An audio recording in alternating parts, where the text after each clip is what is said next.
Hey, this is Tom from Inspiration Metalworks. Welcome to another shop update. I believe we're on week 11 of the weekly update series.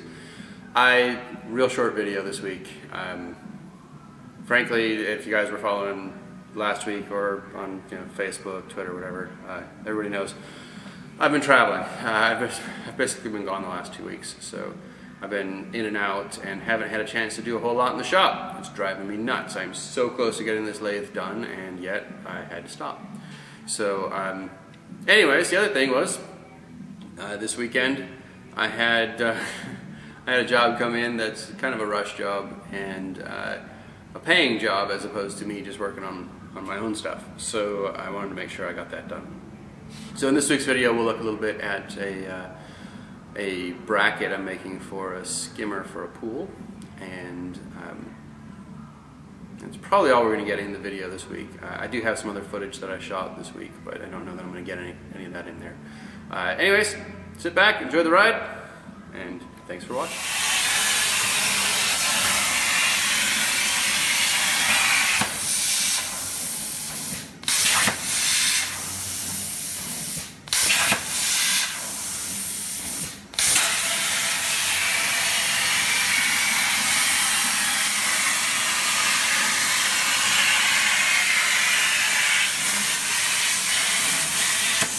Continue work on this. I've got to drill a series of holes around this flange.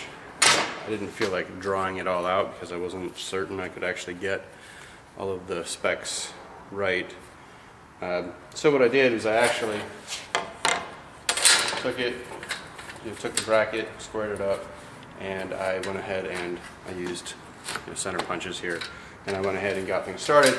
But now it's time to do the fun part, and I'm going to use, just for fun, everybody's got their hammer fetish, I'm going to use this guy right here. I don't know much about this hammer other than it was my grandfather's hammer, a little ball peen hammer. It was my grandfather's. We actually used it for leather work.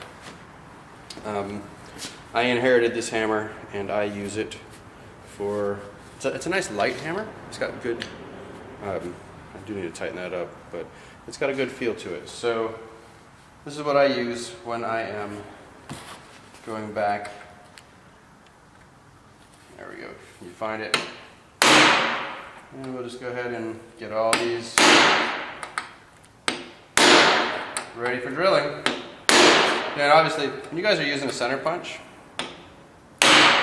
when you're trying to set this, don't beat the heck out of that thing. It's not made for that. Right? It's made to just get that little prick mark in place so that when you do move your punch onto it, you've got a good solid place for it to come in.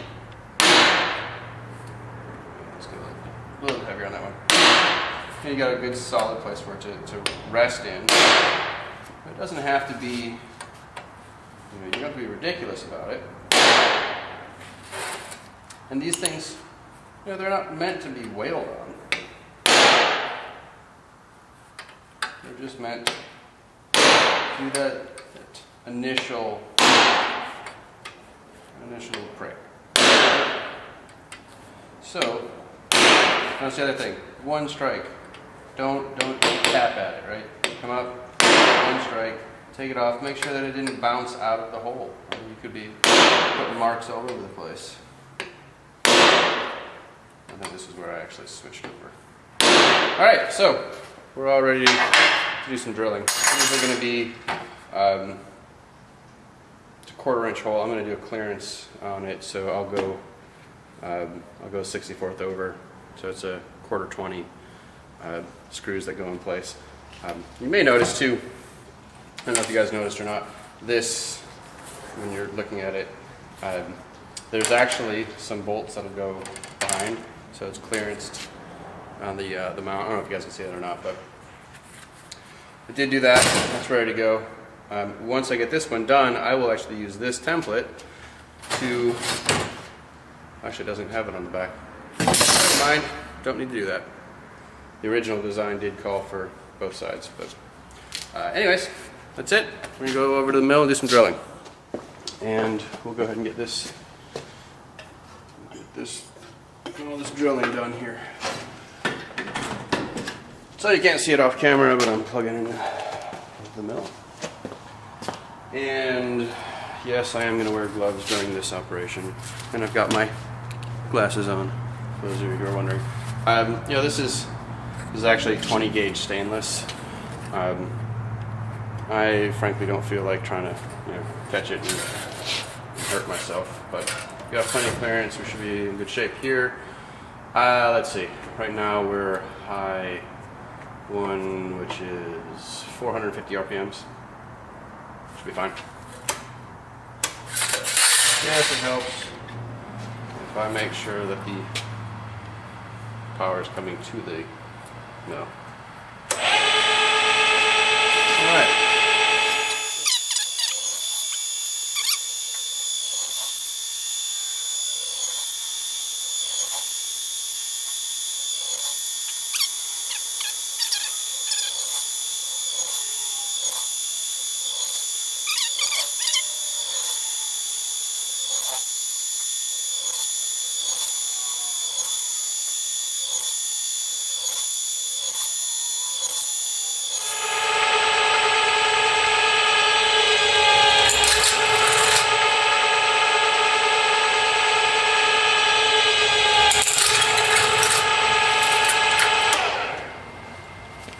And that's it. So we'll deburr the back and move on to the next step.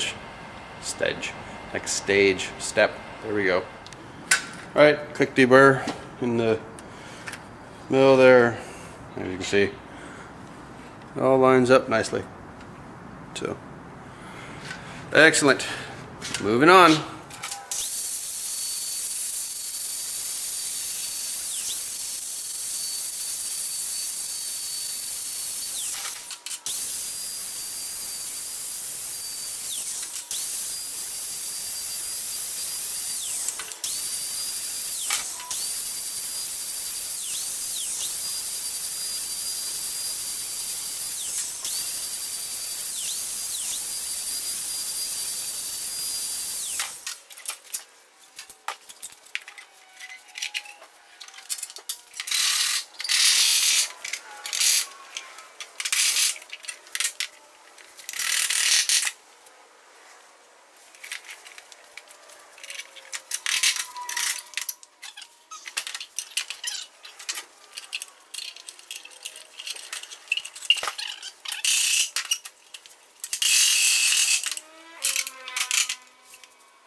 Alright, well, I've hit a wall today.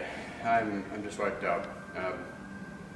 You know, sometimes it's better to draw the line and not go any further than it is to mess things up. So I'd rather get some rest and come back to this later. But just to give you guys an update on what I'm working on here, because I know when I first started working on this, I even had the guy come out and talk to me about what he was really trying to accomplish because I couldn't visualize it. So basically, we've got this filter. This is a skimmer for like a pool, or in this case, I think it's a sensory deprivation pool, to be honest. But it's a skimmer, right? And so the front piece goes on, right? Slips in place, locks in place, and it goes through the side of the pool, and you know, frankly, the hole's a little too big. It's not locking in place. It's sagging. It's leaking. I mean, the thing's coated in silicone that I had to take off just to get good measurements. So what he asked me to do is basically build a front and back. Right. So this will go on in front. We've got a gasket and everything, and then another piece will come on from the back. This flange part, right? It'll get welded on here, on this flat part, so that when I put this on, this actually will go around it, right? So when this is all together and welded together and nice and tight, that will go around nice and tight and form part of the seal. There's a second one to do. I haven't got that one up. that will go from the back side, and it's going to go around this one.